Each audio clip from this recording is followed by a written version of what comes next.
Scores work, which business credit reporting agencies control those scores, what do you need to know to be able to get the best scores? That's exactly what we're talking about during today's training. During today's training, we are going to break down the business credit reporting agencies, your scores. We're going to talk about how to increase the scores to help you get more money at better terms. We got a lot to cover, so let's dive in. So remember, today we're going to be diving in talking about business credit bureaus and business credit scores. We're talking about ultimately scores that reflect the likelihood that the business will pay its bills on time. So we're talking about building credit profiles, building credit scores for your business so your business can stand on its own and fund itself without needing personal guarantees, without needing personal credit checks from you, okay? Big difference between the consumer and commercial reporting agencies. Big difference between the consumer and credit reporting and consumer and commercial credit reporting scores. So let's talk about the agencies. Dun Bradstreet, not in the consumer space, really big in the business space. Experian and Equifax are in consumer and in the commercial space as well. We've also got FICO, who's not a big player in the commercial credit scoring world, but they do have a score called FICO SBFE. And we also have Credit Safe, which is big in the UK, becoming big as a bureau here in the United States. And they're going to become really the fourth, if they're not already, largest reporting agency here in the States. So there's something that we want to pay attention to with Credit Safe. I've done other training on them, but today we're just going to be talking about the three main: D&B, Equifax, and Experian. Ada, thanks for coming in. You said, when establishing an LLC, how fast after registering can I go and get ANPG for a business credit card? You can do it immediately. The minute your company is set up, you can do that. As a matter of fact, if you're interested in getting credit cards with a personal guarantee, reach out to us. Our numbers here on the bottom of all of our slides. And in doing so, we can actually help you get like 150,000 in no doc unsecured credit cards that will help you build business credit. So if that's something you're interested in, then give us a call. We'll talk to you about how to actually get approved. And again, if you're getting value, hit the like button, hit the love button, share this. And if you don't mind, tell me where you're tuning in from. I always like to say hello. So D&B is the oldest credit reporting agency. Notice I didn't say business or consumer. I said largest and oldest, period. We tend to think a lot of business owners, 90% of business owners, according to Entrepreneur, don't know anything about business credit. So when business owners realize what business credit is, a lot of them think this is something newer. It's not. Commercial credit, business credit has been around well before consumer credit even existed. As a matter of fact, Dun Bradstreet was around well before TransUnion, Equifax, and Experian were. Business credit scores, business credit was around way before consumer credit was around. Okay, D&B is the largest and oldest credit reporting agency. Something I find that's interesting about them is that they have 5 United States presidents that have worked for them. 5. It's how big D&B is and how long they've been around. They've had 5 U.S. presidents work for them. The only company in the world that I know of that's had that many ex-presidents work for them. Okay, way larger than Equifax, way larger than Experian.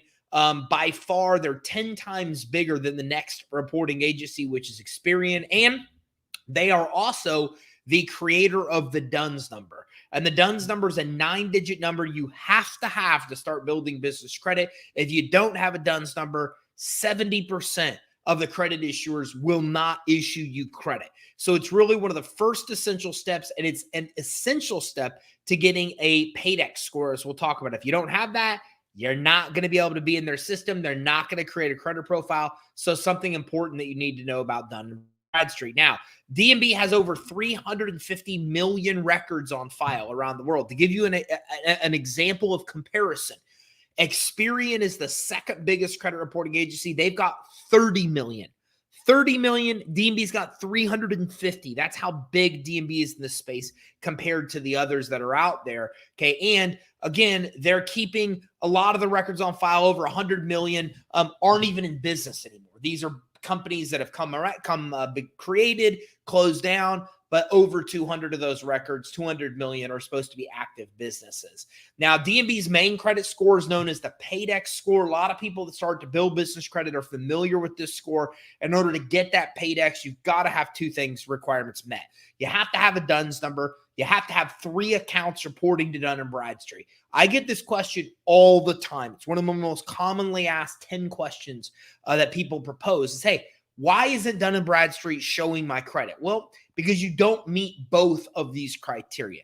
If you have 3 accounts that do report to DNB and you do have a DUNS number, they will create a credit profile for you. If you don't have either of those, then you will not have that credit profile created. Now, DNB is constantly gathering data. Look, sometimes we forget that that's what reporting agencies do. Consumer, TransUnion, Equifax, Experian.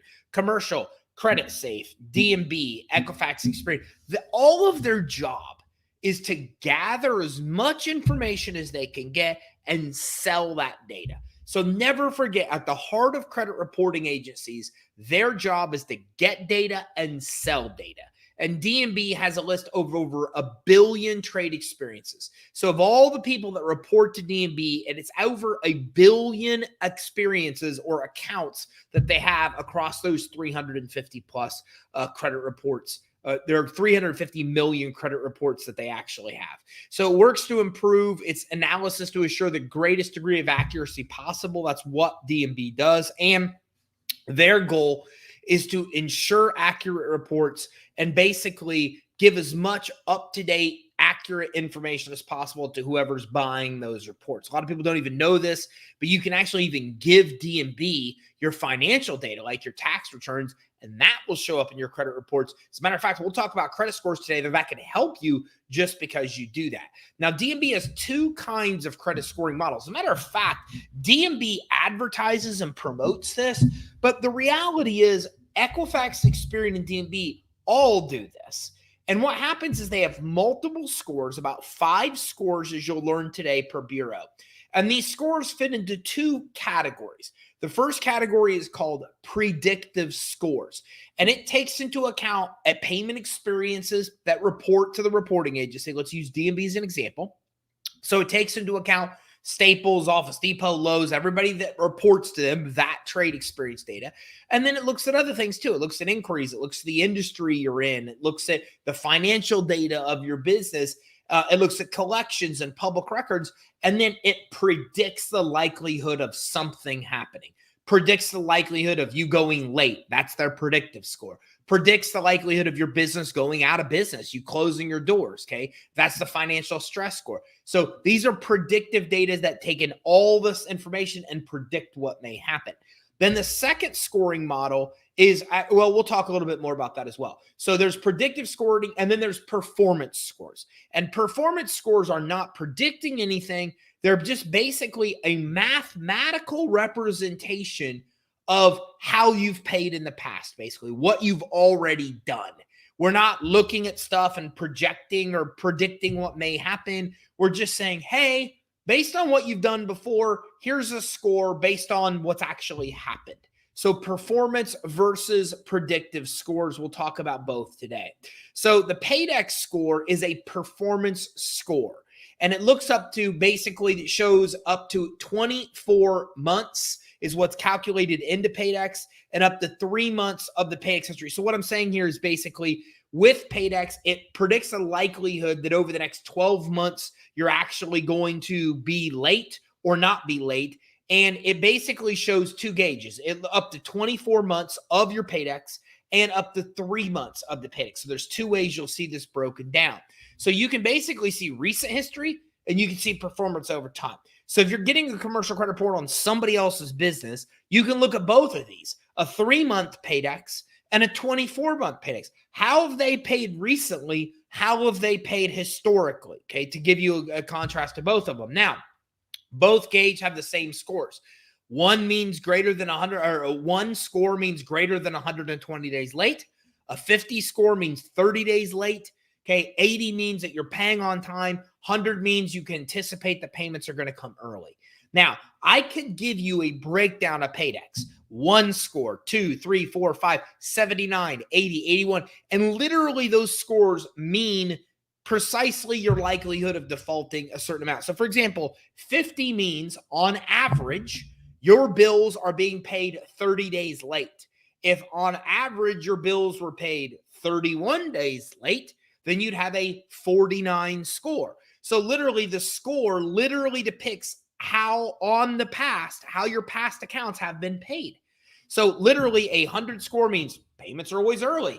80 means on average, all your payments are paid as agreed. 50 means on average, you're 30 days late. 1 means you're more than 120 days late.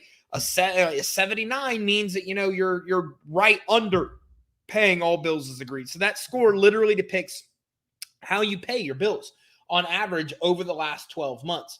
And Michael, thanks for coming in from New Jersey. Appreciate you tuning in. And Brilliant Davis is coming in from Unbound Business Solutions out of Tucson. Again, everybody, don't mind. Tell me hi. I always like to say hi to everybody. And Brilliant Davis, there's 3 up on the screen. Thanks for coming in and saying hello. It's good to see you as always on here. Okay, so 100 best score you can get, 1 the worst score you can get. We've got to get a higher score, means we're lower risk.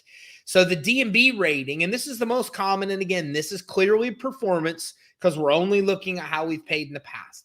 Now we look at D&B rating, and this basically helps companies quickly assess a business's size, and composite credit appraisal is what it's called. D&B bases the rating on information in a company's interim or fiscal balance sheet, plus an overall evaluation of the firm's creditworthiness. The scale goes from a 5A to HH. Rating classifications show company size based on worth or equity, and the rating contains a financial strength indicator. It's calculated using the net worth or issued capital of a company. What does all this stuff mean? Here's what it means. Your D&B rating takes into account the financial health of the business. This is the second most commonly used score that D&B has, the first being Paydex. So Paydex, we just looked at we call payment experience. A payment experience is the reporting of an account to a reporting agency. If Staples reports an account to Dun Bradstreet, how you've paid your bill, that is a payment experience. So Paydex only looks at the payment experiences they have and says a score based on average how you've paid your bills. A D&B rating takes into account another layer, which is financial data. It's looking at the company's size. It's looking at the net worth of the business. It's looking at basically a financial strength indicator. How strong is this business financially? Here's where things get interesting. D&B would like to have your balance sheet. They would like to have your tax returns. They would like to have your financials. And then based on your financials, they're going to score you accordingly. Now, if you don't supply your financials, because it's voluntary whether you do or you don't, here's what's crazy. D&B will then rate this rating and the financial strength indicator based on how many employees you have. So if you don't give them financials and you go to the Secretary of State, file your annual reports and say, I only have 1 to 5 employees, then it's going to put you in a high risk category. It's going to say you're a high financial risk of default because your company's not big, you have very few employees, and they don't have any financial data about you. So it automatically categorizes you high risk. As a matter of fact, they kind of put you in a separate category stating that they don't have all the information they really need to make a good decision. So here's the breakdown. Now, this section also adds what's called a composite credit appraisal, and the number runs from 1 to 4, reflects D&B's overall rating of the creditworthiness of the business. 1 is high, 4 is limited creditworthiness. So D&B rating may look like 3A, 4. So we talked about 4, which is creditworthiness. And then we also talked about these A to HH, these category rating system, which also takes into account the information they may or may not have. So first of all, when it comes to Paydex, how do we improve it? We get more accounts that report to D&B. We pay them all on time or early. Number one most important thing we can ever do with anything that reports to the business credit reporting agencies, pay them on time or early. Okay, we have to remember that in the consumer world, late is 30 days late. I have to go 30 days late to have something report on my consumer credit report is late. In the business world, when you are 1 day late, it starts adversely affecting your score. When you're 1 day early, it helps your score. So with business credit reports, anything that reports to them, you want to pay on time or early and get as many accounts as you can that report to D&B. The second thing that we want to keep in mind here is we also want to come in and we also want to make sure that if we have good financials, we got to get them to D&B. Because if we don't get them to D&B, it adversely affects our D&B rating. And we need to be very conscientious when we fill out annual reports that the number of employees we're telling the Secretary of State we have is 100% being used by all three commercial credit reporting agencies to determine the financial health of our business. I'm not saying that makes sense. I'm not saying it's smart, but I am saying it is factually true. So when you fill out the number of employees to the Secretary of State, just keep in mind, when you put smaller numbers and they don't have your financials, it will adversely affect your business credit score. Not telling you a lie, just want you to know how one thing affects another, so you have the ability to control the outcome. Financial stress class. These are overall numbers ranging from 1 to 5. 1 is business is least likely to fail. 5 is the firm is probably going to fail, very likely to fail. The financial stress class measures the likelihood of failure, okay? Basically, how likely is your business to close its doors? And all this is a predictive score, and it takes into account all the stuff I told you predictive scores take into account. Payment experiences, collection, public record data, number of inquiries that you may have or where those inquiries are coming from, utilization, okay, industry code or industry that you're in, number of employees you have, financial data, a lot of that will calculate in here. Now, credit score class. This measures how often a company is delinquent in paying its bills. Overall numbers range from 1 to 5. 1 is business is least likely to be payment. 1 is good. 5 is very likely to be late. Okay, that is bad. And more granular scores actually break it down on a scale of 101 to 670, with the highest score being the highest risk. I have no idea why they can't simplify this stuff. With credit scores, we've got scores that range from 0 to 100. Now we've got 101 to 670. With Paydex score, a high score is good. In this score, a high score is bad. So it is very convoluted and complicated, which is why I'm breaking it down so you know how each of these scores works when you see it on a commercial credit report. Credit limit recommendation. It shows a spectrum of risk. Your risk category can be low, moderate, or high, and risk is assessed using D&B scoring methodology and is one factor used to create the recommendation limits. Let's break that down. Risk is assessed using their scoring methodology, all the stuff I've told you about, and it's one of the factors they're using to recommend how much money you should be lent or issued. So if you want to get higher approvals, right? If you don't like the loan, the credit line, the credit card limits you're getting, you need to know that credit issuers and lenders are in large part mimicking the credit limit recommendation that the bureaus are offering them. D&B, Equifax, and Experian all tell lenders and credit issuers, here's how much money this person should be issued in credit. They should be lent. So now what we're seeing is that your credit scores affect the rate that you'll pay. So the better the scores, the better the interest rates you're going to get on credit cards, credit lines, and loans. The credit limit recommendation is what controls how much money you get.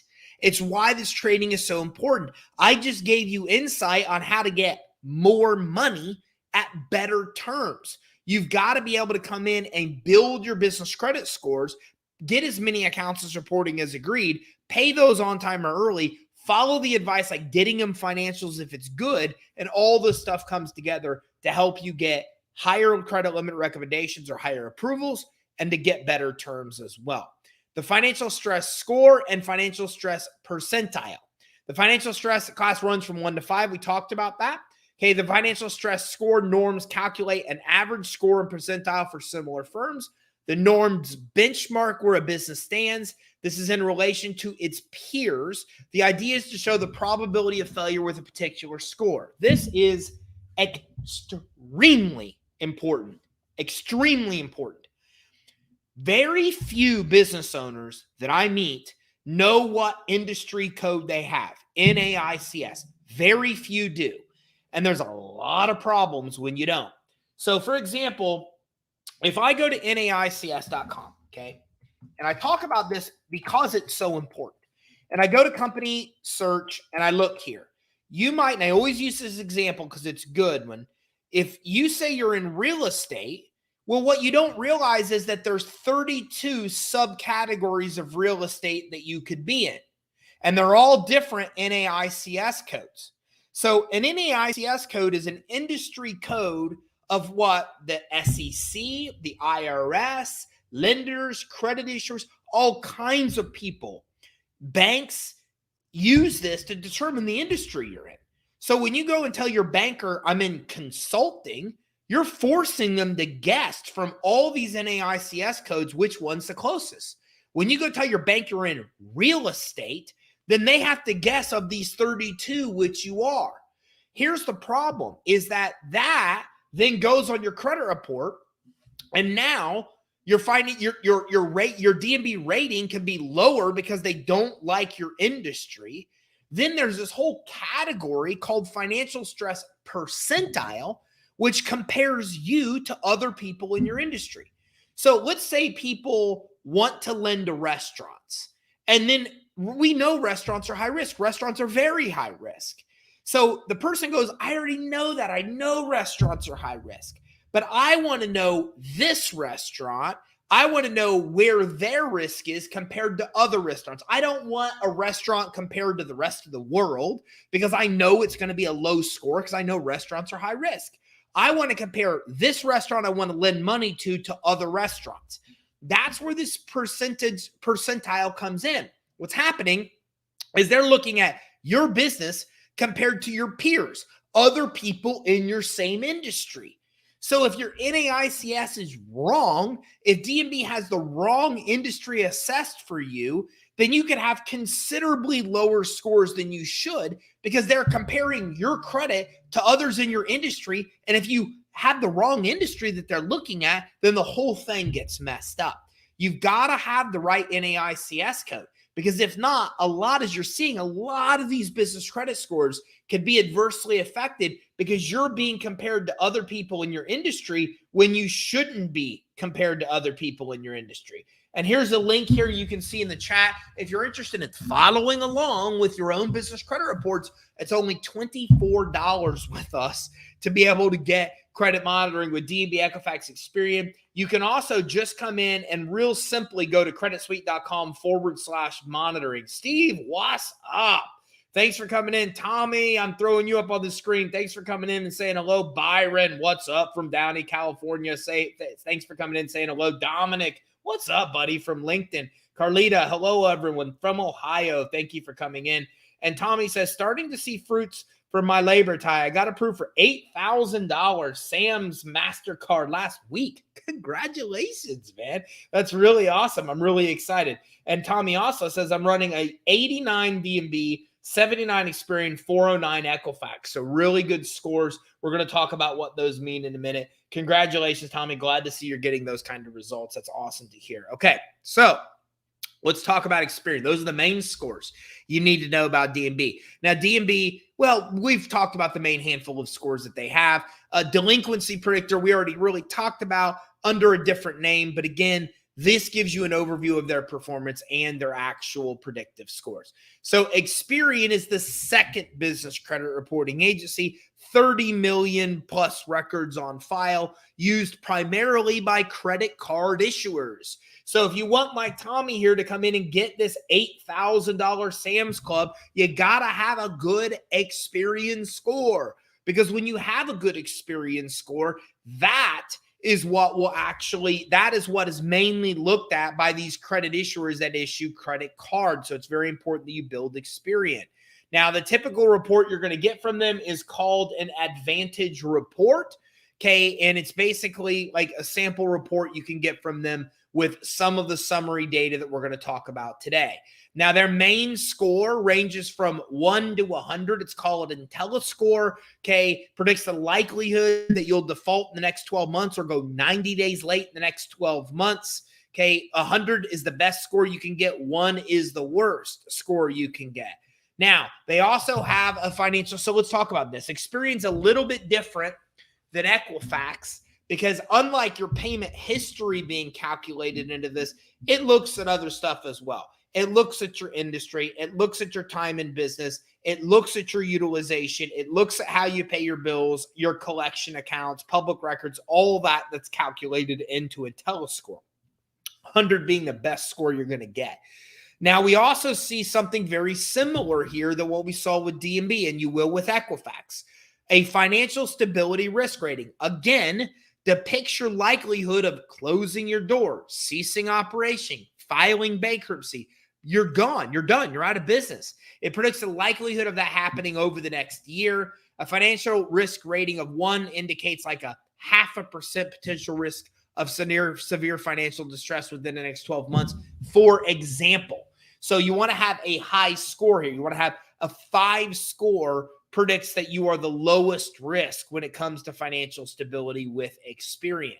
There's also a credit summary, which has a days beyond terms that you'll see average days beyond terms, a payment trend indicator showing the trend of your payments, how you pay your bills, company background, founding date, where the headquarters are, basic information about the company. All of this is included in the credit summary data on an Experian report. And it also has trade payment data. How old is the trade? What's the payment trend detail that's in there? Okay, all the information of how you pay your bills is in there as well in this trade payment information section of the Experian commercial credit report. And I want to say hello again to a few others. Hello, I think it's Margaret. Hello, thanks for coming in from Facebook and saying hello. Preston, what's up? Good day to all. Just setting up my DMB. You're in the right place. Christina, hello. I want to learn this kind of stuff. Where do I start? Well, our YouTube channel has thousands of videos. And if you're tuning in, we go live Tuesday and Thursday at 1, 11 o'clock on Wednesday, all with this kind of info. So just tuning into our lives will get you the exposure you need. Now, Heavy says, hey, if I have an 80 Paydex score, do I need to show proof of income to finance a car? It doesn't matter your score. You need 14 payment experiences to typically get auto financing without a personal guarantee or credit check. That means if I look at your Dun Bradstreet, your Equifax, and your Experian credit reports, if I look at all 3 of them, I need to add up a total of 14 accounts on all 3 combined in order to typically get a car without a personal guarantee and credit check. And LaShawn, thanks for coming in from Dallas, Texas. And here we go. Here's the number 2. If you want to chat a little bit more, Christina, we have typed something in the chat here. I think that can help you as well. Okay, inquiries, collection filings, collection summary, all of this is on DNB, Equifax, and Experian credit reports as well. Inquiries will not show the source, only the number. Collection filing, collection summaries will. So will public records, including judgments and lawsuits, will be included on Experian, DNB, and Equifax reports as well. Score improvement tips. Experian suggests these things to improve your score. Getting net 30 terms from existing future trade line suppliers. Getting credit with people that report to them. Okay. Paying accounts on time or early. It's the number 1 thing you could do. These scores are primarily based on how you pay your bills. That's what DBT means that we just talked about earlier. Days beyond terms. You've got to pay these bills on time or early to have the best scores. And you also want to work with people that will actually not report you a delinquent and have a payment plan worked out. If you are going to go delinquent, keeping your utilization low, your balances in relation to your limits, and making sure that all your information, including industry code, is correct on your Experian commercial credit report. Great tips from Experian. Now, Vivian says, greetings, everyone. I want to appreciate Dr. Kazuza. Okay. Oh, that is definitely a spam text here. Let's see if we can delete the comment and block the user. Okay. So let's do that. Block user. You are blocked. I've never had to block somebody in here before. That was awesome. Felicia, hello. Thanks for coming in and saying hello from Georgia. We appreciate you tuning in and saying hello as well. Okay. So Equifax. So Equifax gets its data from a lot of different places, including the Small Business Financial Exchange. If you're not familiar with the SBFE, the Small Business Financial Data or Exchange, is somebody you need to know about. SBFE is a third-party data aggregator. Their whole job as a company is to gather data, okay? They are owned by their members. Their members are the biggest banks in this country. Wells Fargo, Bank of America, Chase. Every one of the biggest traditional banks is a member, and all of them but one of the biggest credit card issuers are all members of SBFE. SBFE openly shares data between all members. That means, even though you might not know this, Wells Fargo shares all their data with Bank of America and vice versa. So if you apply for a Wells Fargo credit card, that application data goes to Bank of America. If you pay your Bank of America credit card late and it's not reported on any credit reports, they still share that data with Wells Fargo, and Wells Fargo knows about it. That's how SBFE works. Behind the scenes, all the banks are openly sharing information. So Equifax gets part of their data from SBFE, and they also get it from trade suppliers, the people that give you payment experiences, utility sources, public record information. All of that is where not just Equifax, but really all of the credit reporting agencies get their data. They have a credit risk score. It runs from 101 to 992. Higher numbers are better. Key factors are positive and negatives about your business, such as how old your business is. If you have any charge-offs, okay, the size of your business as well.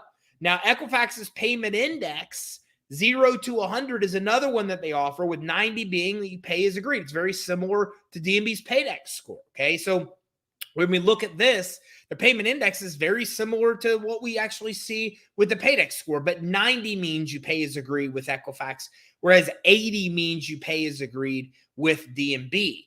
Okay, and they also offer summary data on their bureau, the number of financial accounts and non-financial accounts you have. Credit bureaus separate those two.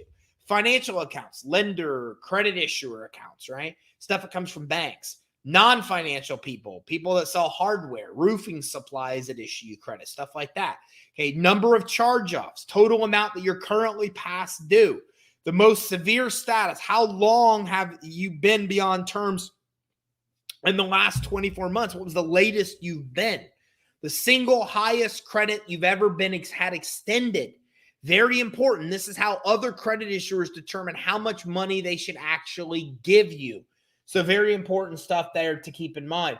Vicky, hello from Las Vegas. Thanks for coming in. And Jashika's sharing people in here. This is what happens when this information is good and she's sharing it. So thank you very much for sharing. Samuel, hello from the Netherlands. You're coming all the way in from the Netherlands. Thanks for tuning in. We really appreciate you coming in and saying hi to all of us today. Okay, so credit monitoring. It's expensive. You can go to each bureau directly, DNB, Equifax, Experian, and buy it. It's about $250 a month to monitor it. Okay, if you go to creditsuite.com/monitoring, that will get it to you for only $24. It saves you 90%. The other thing I want to be able to go over here is that I didn't break down all of the scores today. I wanted to give you an overview of what's on the reports, where they're getting their data from, the main scores you need to know about. If you want to learn about each bureau and all the scores, go to youtube.com/credit suite. When you do so, you'll be able to pull up just Experian webinar, just DNB, just Equifax. That will break down all of the scores that each of them offer. The other thing to know is that they're very similar, okay? Each one of them has something similar to Paydex, and it's just the payments that are reported to them on average. How do you pay your bill? Most important thing there, you got to pay the bills on time or early to max out that score. They have something else similar to DNB's rating that takes financial data into account. If you have tax returns, if you have be it P&Ls and balance sheets and they're good, you want to get them to the bureau, and that's going to help that aspect of your score. If you don't, they're going to look at the number of employees you have. All three bureaus do the same thing. They also have something that takes into account your payment experiences, but other stuff like the industry that you're in, the number of inquiries that you've had, not really big factor, but utilization, collections, judgments, public records, they take that into account and predict the likelihood that you'll go late. So when we look at DNB's Paydex score, it looks only at past performance score, and says, here's the likelihood you will be late in the future, right? They also have something that takes into account that other stuff and predicts the likelihood. So they have a performance score like Paydex and a predictive score, which DNB calls it their predictive score, that predicts the likelihood that you'll go late. They also have a financial stress score. Each of the bureau has their own name for it, but it's very similar. Takes into account industry, financial data, number of employees you have, utilization, the stuff we've talked about, and then it depicts the likelihood that your bank will close its doors, cease operations, go out of business in the next 12 months. And they all have comparison scores, or what are called percentiles. And that compares you to others in your industry. And they also have supplier scores meant for suppliers. So for example, you want to get a score on a supplier because like you don't want to go spend $10,000 to buy supplies from a company that's about to go bankrupt.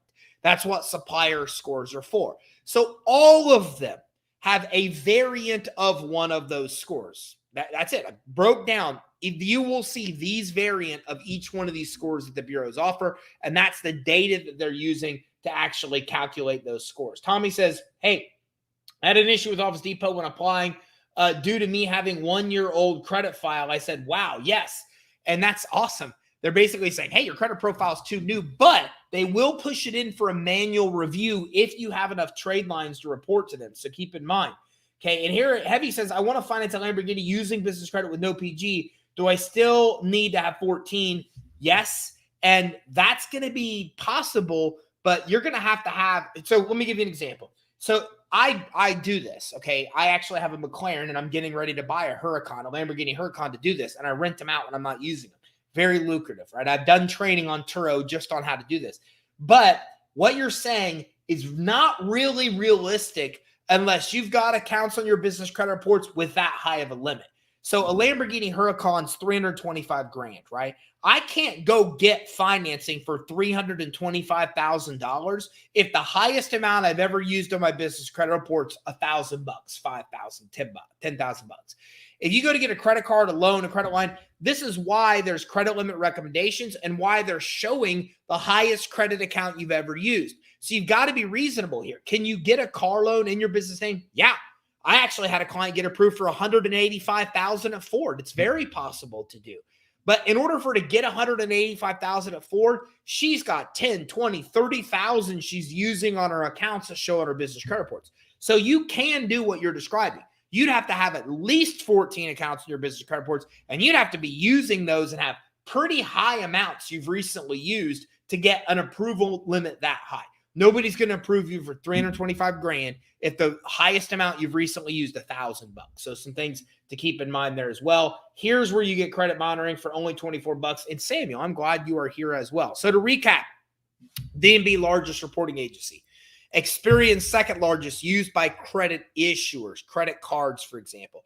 Equifax is primarily used by banks. So if you want a bank loan, you really need to be focused on Equifax. Remember, we talked about a lot of stuff here today, but the number one thing you need to do is get accounts that report to the reporting agencies and pay them on time or early as you can pay them. If your financials are good, get them to the bureau. Third action item, you got to know what your NAICS code is. You need to figure it out. You need to use that code on all credit and financing moving forward. And you also need to get your business credit reports. You can get them right here at creditsuite.com/monitoring. Only $24, saves you 90%. Okay. I don't care if you do it or not. I mean, it doesn't bother me. I'm trying to sell you anything here. I'm just trying to say that we did this and we partnered with NAB to give you this because we want it to be affordable and practical for you to get your business credit reports. $250 a month in bureaus. It's not practical. So you need to get your reports, keep an eye on them and monitor them. If your financials are good, get it to D&B. Know what your all reporting agencies. If you know what your NAICS or industry code is, great. Make sure it's correct on all your credit bureaus. If it's not, you got to dispute with them directly to do it. I've got training at youtube.com/credit suite on how to fix damaged business credit. It will teach you the step-by-step for each bureau to do that as well. And you got to make sure that you know what the NAICS code is and use that moving forward as well. Okay, so next time we're going to cover how everything associates with your office space impacts fundability, how to get your office set up, how to get your business address set up where it's going to get you the maximum amount of funding. If you'd like to talk more, give us a call for a free consult. On a free consult, there's three things we do. We'll get your business credit reports for you at no cost. We'll go over those with you. Okay. When you register for the consult, we send you a link to get no cost business credit reports so our team can review them with you.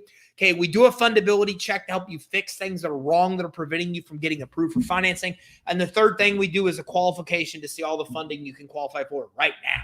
You can either call us at 877-600-2487 or go to creditsuite.com/consult to schedule that. And if you got value here, Make sure you like and subscribe on the channel you're watching, LinkedIn, YouTube, Facebook, and go to the top right of our page, creditsuite.com.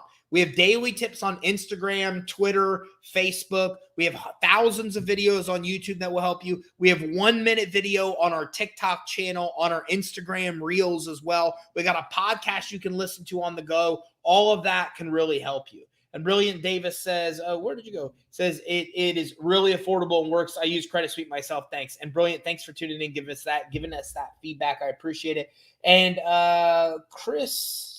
Chrisandra says, hey, Ty, thank you. I have newer business credit, but 720 personal credit. Yeah, we can help you build your business credit that's separate from your personal credit. The second thing we can help you do is get up to $150,000 in no doc credit lines that you could take the cash out of, and we can get you credit lines that report to the business credit reporting agencies. So we can help you get business credit without the personal guarantee or credit check, or we can also come in and we can also help you get that credit based on your consumer credit score, credit lines that report to the reporting agencies. And MJ says, how do you protect yourself from business credit fraud? Is there a way to correct it? You do the same thing you do with all your credit cards. You just got to protect it.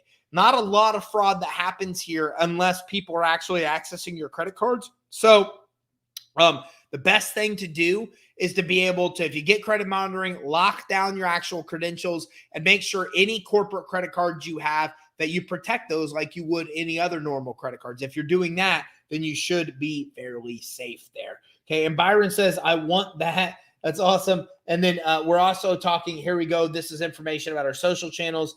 Christandra says, Bank of America gave me $29,000 business credit cards. That's awesome. Congratulations. If we can help, if you want even more, then let us know. Kevin, everybody can hear, so I think that the tech issue might be on your end.